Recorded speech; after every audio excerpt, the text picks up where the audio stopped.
नाज़रीन ज़रा तसव्वुर कीजिए, व्हाइट हाउस में रात का वक्त है, ओवल ऑफिस है, ट्रंप के सामने स्पीकर फोन पड़ा है और लाइन पर 7 ममालिक के बादशाह और सदूर हैं और प्राइम मिनिस्टर्स हैं। सऊदी अरब, कतर, उर्दन, मिस्र, बहरीन, तुर्की और पाकिस्तान। 7 की 7 आवाज़ें खामोश हैं।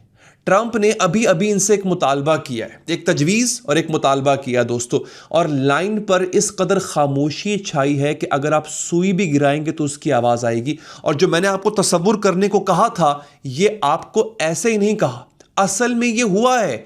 बाकायदा तौर पे ये 7 के 7 लाइन पर थे। ट्रंप ने इनसे कैसा मुतालबा किया कि उस वक्त कमरे में खामोशी छा गई हर वक्त। और ट्रंप ने कहा क्या, एक जुमला ऐसा कहा दोस्तों जो पाकिस्तान और इंडिया खासतौर पे जो लोग हमें देखते हैं उनके लिए एक नाइटमेयर है।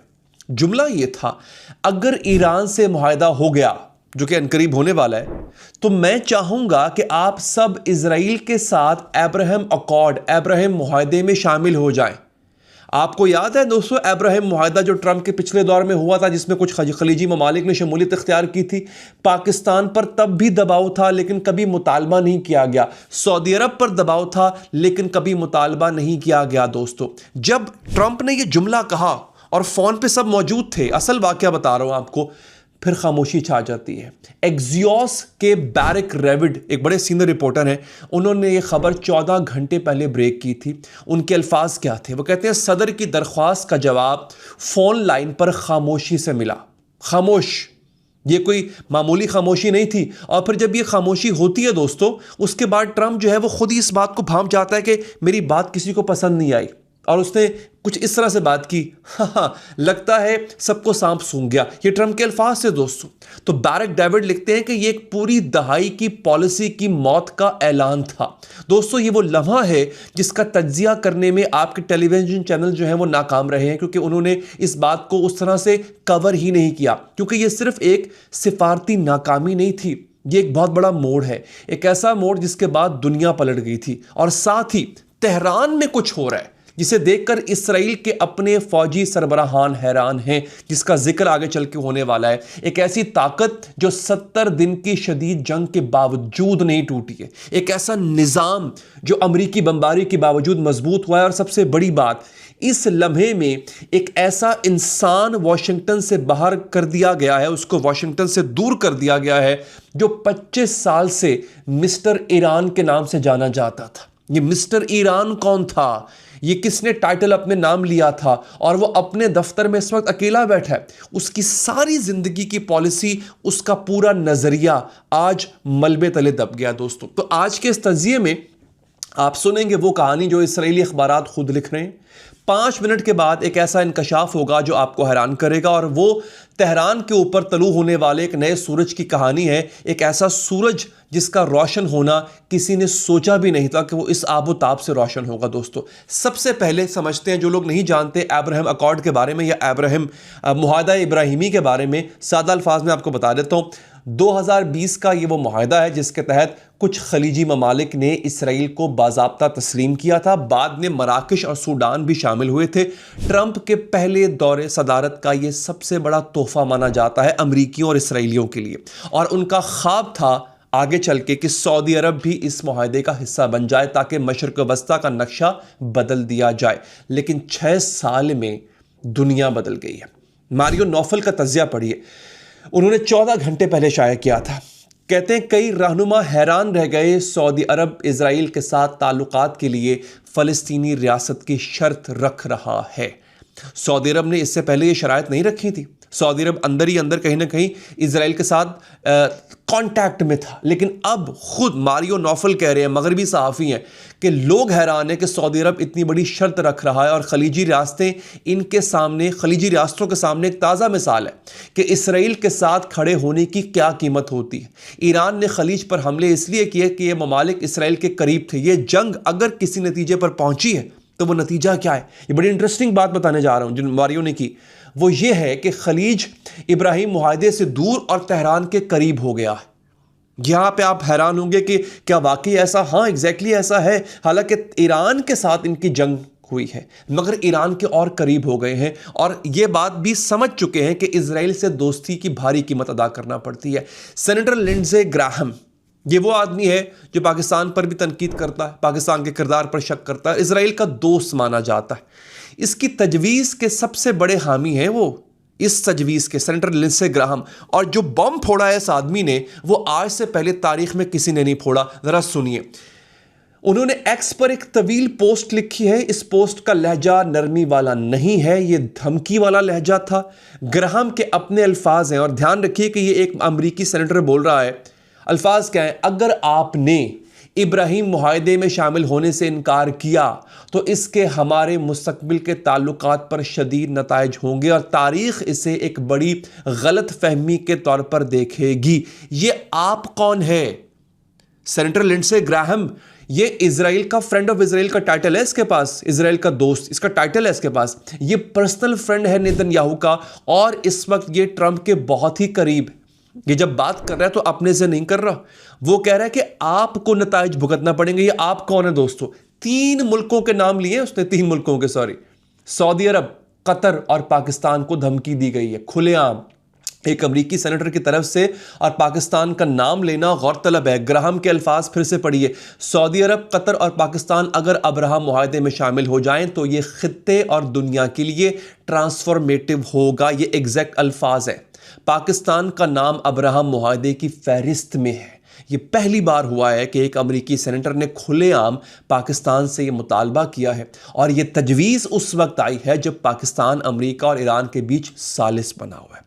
लेकिन आप ज़रा यहाँ पे इंटरेस्टिंग चीज़ समझिए कि यही मुतालबा ग्राहम कर रहा है, और यही मुतालबा ट्रंप ने फ़ोन पे किया कि मुआहदा अगर हो जाता है तो फिर आप अब्राहम मुआहदे में शामिल हो जाएं। दोस्तों, ट्रंप ने सोचा था कि ईरान से जंग करके अरब ममालिक को इसराइल के करीब लाएंगे।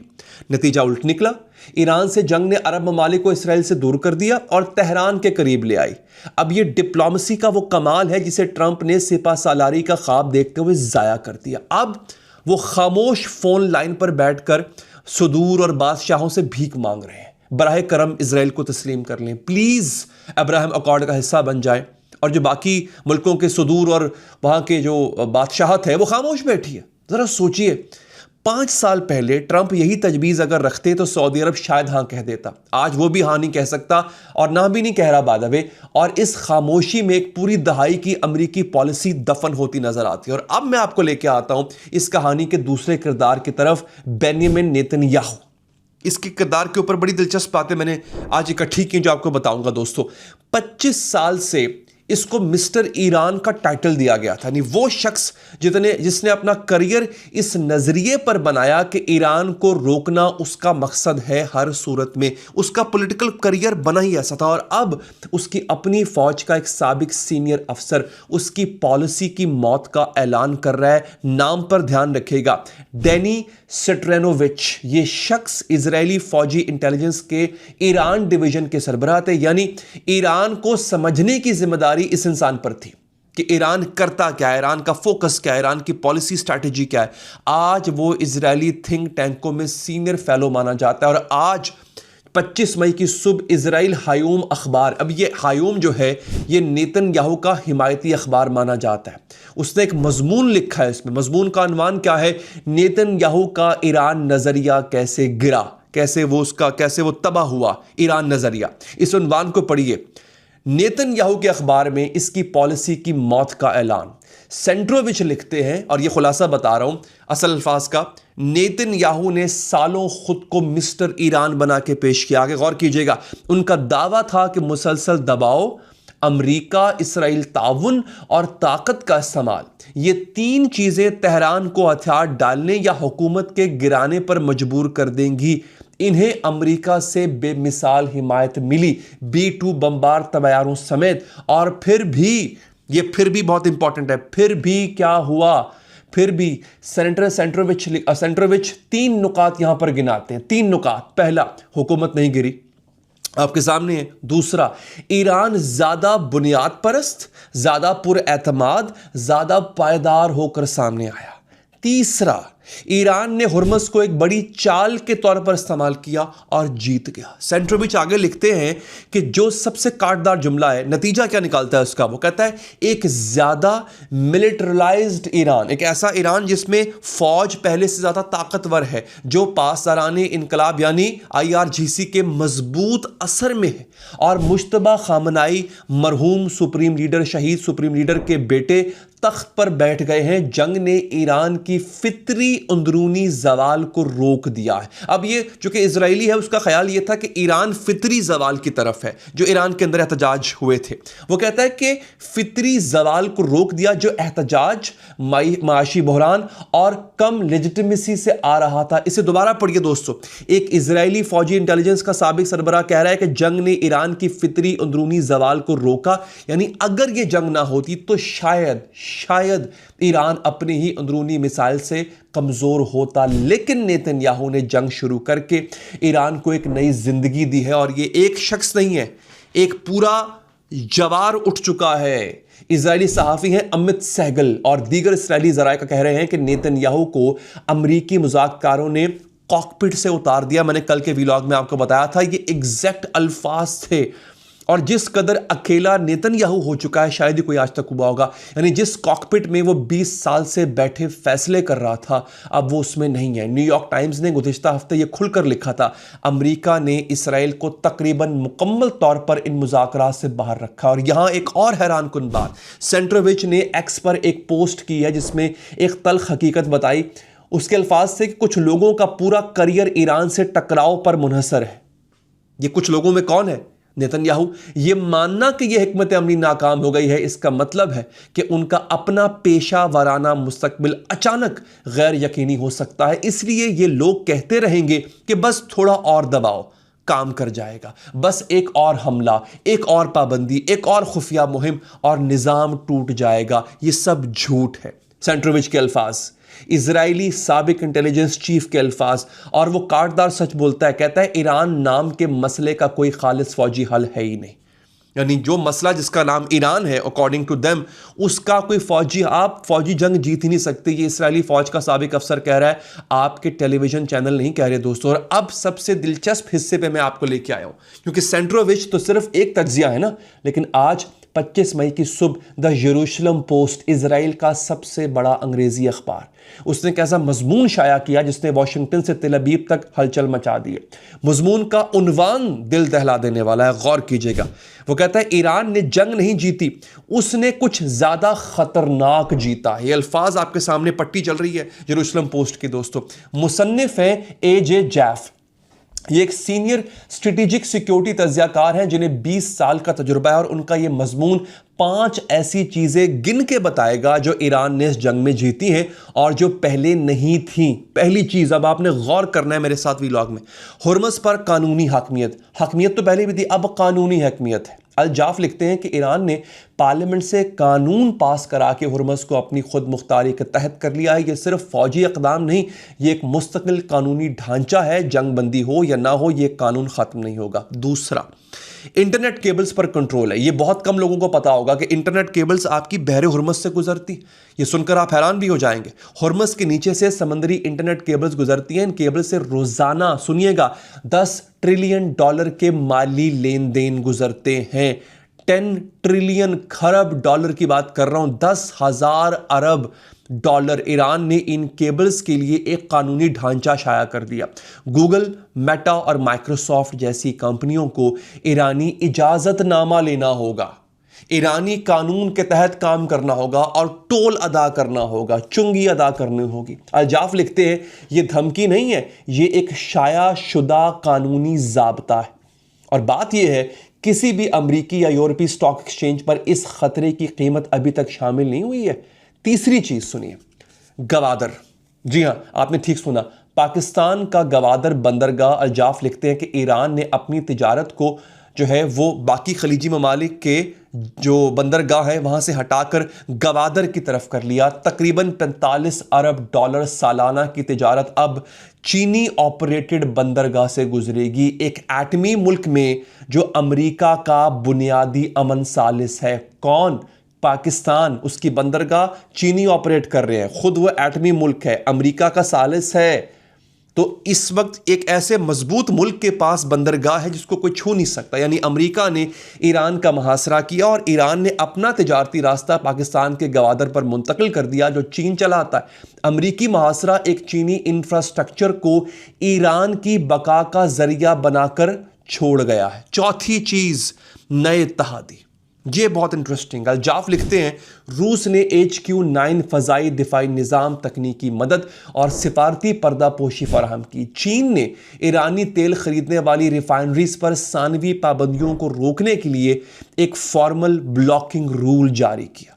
चीनी तारीख में पहली बार पाकिस्तान ने 6 ज़मीनी कॉरिडोर खोले हैं ईरानी तिजारत के लिए। सऊदी अरब में जेट तैनात किए और वो जंग बंदी कराई जिसका क्रेडिट वाशिंगटन और तेहरान दोनों ने इस्लामाबाद के फौजी सरबराहों को और हमारी गवर्नमेंट को दिया। पाकिस्तान को एक इलाही की ताकत जो है वो तो पहले ऑपरेशन सिंदूर ने बनाया था, जो रहा सहा कसर रह गई थी वो ईरान ने बनाया, इस जंग ने बनाया और ये खुद इस्राएली अखबार लिख रहा है। जेरूसलम पोस्ट को मैं कोट कर रहा हूं, याद रखिएगा।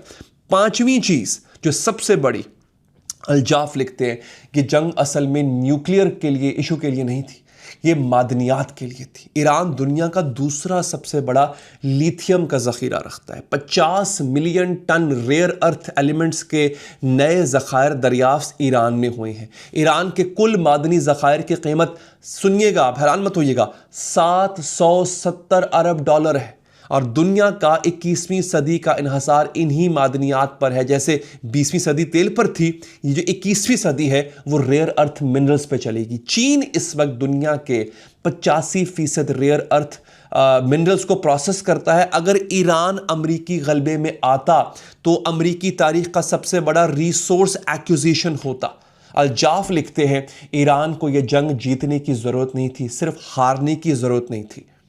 गौर कीजिएगा, फर्क है। ईरान को जंग जीतनी नहीं थी, ईरान को सिर्फ सरवाइव करना था कि वो हारे ना, ताकि हर मादनी दौलत वाले मुल्क को नजर आए कि अमेरिका का मॉडल अब काम नहीं करता है। ये मजमून इस्राएली अखबार में छपा है आज की सुबह और ये ईरान के बारे में वो सच बताता है जो अमेरिकी मीडिया या दीगर मीडिया आपसे नहीं शेयर करेगा। और ये सिर्फ इजरायली नहीं कह रहे, अमेरिका के अपने सबसे बड़े रिसाले द अटलांटिक ने आज सुबह एक तूफानी मजमून शाया किया है। ये उससे भी ज़्यादा मज़ेदार है दोस्तों।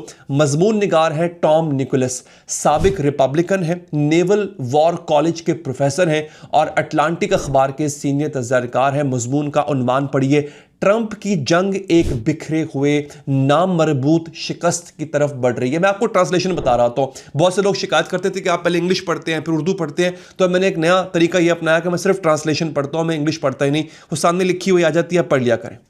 मजमून का अनवान है, ट्रंप की जंग एक बिखरे हुए नामरबूत शिकस्त की तरफ बढ़ रही है। निकोलस लिखते हैं और ये अल्फाज सुनिए, ट्रंप बिखरे हुए अंदाज में शिकस्त की तरफ बढ़ रहा है और अब इस खतरे में है कि ऐसे मुआहदे पर दस्तखत कर दे जो ओबामा के एक दहाई पहले के मुआहदे से भी बदतर हो। मैं खुद उस वक्त JCPOA का नाक़िद था, लेकिन यह मुआहदा उससे भी बदतर हो सकता है। और अब वो बात जो सबसे मज़ेदार, निकोलस लिखते हैं, इस मुआहदे से सबसे ज़्यादा परेशान ट्रंप के नाक़दीन नहीं, उनके अपने हिमायती हैं। Senator Lindsey Graham, Roger Wicker और टेड क्रूज तीनों ने सोशल मीडिया पर सदमे और परेशानी का इजहार किया। निकोलस मजीद लिखते हैं, ग्राहम ने कहा है कि अगर कोई ऐसा मुआहदा हुआ जो ईरान के सामने झुक गया तो यह सवाल पैदा करेगा कि यह जंग शुरू ही क्यों हुई थी। विकर ने कहा है कि 60 दिन की जंग बंदी एक तबाही होगी। क्रूज ने नरमी से कहा है, बड़ी सॉफ्ट तरीके से कहा है कि बादशाह को नहीं पता कि उसके करीब कार दरबारी क्या कर रहे हैं। और ये सब अल्फाज ट्रंप के अपने साथियों के हैं। ग्राहम जो ट्रंप का सबसे करीबी सेनेटर, विकर मिसिसिपी का सेनेटर है, टेक्सास से टेड क्रूज सेनेटर है, तीनों एक ही बात कर रहे हैं कि ये जंग जो है वेस्ट ऑफ टाइम थी। और फिर अमरीकी सेनेटर है क्रिस मर्फी, वो तज्जिया कर रहे हैं जो कि डेमोक्रेट हैं और फॉरेन रिलेशंस कमेटी के रुकन भी हैं। मर्फी ने एक्स पे लिखा, और ये सोचने वाली और सुनने वाली बात है, अगर ये मुआहदा हकीकी है तो मैं इसका खैर मकदम करूंगा, क्योंकि ये पागल जंग जितनी लंबी चलेगी अमेरिका उतना कमज़ोर होता जाएगा। लेकिन गलती नहीं करनी चाहिए, ये ईरान की शराइत हैं, हमारा मुल्क जिल्लत के साथ निकल रहा है। ईरान की शरायत अमेरिका जिल्लत के साथ निकल रहा है, ये अमेरिकन सेनेटर बोल रहा है। और फिल गॉर्डन जो ओबामा के दौर में white house middle east coordinator थे, उन्होंने एक बहुत काटदार तज्जिया किया। उसके अल्फाज थे कि इस बात का मतलब, अल्फाज बता रहा हूं, वो कहते हैं इस बात का मतलब कि बहुत से जंगी हामी अब इस मुआहदे की तनकीद कर रहे हैं। ये मुआहदे पर फर्द जुर्म नहीं है, ये जंग पर फर्द जुर्म है। इसका मतलब है कि वो अपनी पॉलिसी के नतायज का दिफा नहीं कर सकते। ये मुआहदा अमेरिका को पहले से बदतर हालत में छोड़ेगा, लेकिन असल गलती जंग थी, मुआहदा नहीं। इस फिक्रे को जहन में महफूज कीजिए, असल गलती जंग थी दोस्तों। और यहां पर मैं आपको जरा पाकिस्तान का कमाल बताता हूं और आपकी जीत। हुआ क्या, अपने मजमून में अल जाफ ने, जो जेरूसलम पोस्ट का जिसका पहले हवाला दिया मैंने, एक जुमला लिखा है जिसे हर पाकिस्तानी को सुनहरी हरूफ में लिखकर दीवार पे चिपकाना चाहिए अपने बारे में। वो कहता है ईरान की जंग ने पाकिस्तान को एक इलाकाई ताकत बना दिया।